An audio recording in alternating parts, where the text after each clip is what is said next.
Туризмди колдоо фондунун негизги демилгечиси бул президентибиз Садыр Нуркачаевич жана Акылбек Сөнбекович. Мына ошолордун демилгеси менен түзүлгөн фонд бүгүн өз жемишин бере баштады десем жаңылышпайм.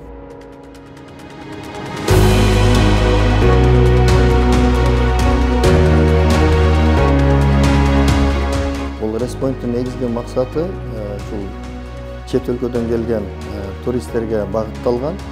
Бирок ошол эле учурда ички өзүбүздүн деле элдин мындай жакшы шарттагы мындай эс алуу жерлерге кирип, мындайча айтканда ажатканага кирип, бир маданияттуулук жака бир өтсө деген жакшы ниетте башталган. Интерактивный экран коюлган, жалпы Кыргызстандын ичинде кайсы аймакта, каерде, кандай маршруттар бар экен толук чыгат. Бул жерге алынган балдар, буюрса ишке алынган балдар баары англис тилини, француз тилини жана кытай тилини билген балдар алынат. Мен ойлойм мындай ачылган респоинттер Кыргызстандын имиджи үчүн келген туристтерге өтө жакшы көрсөткүч болот.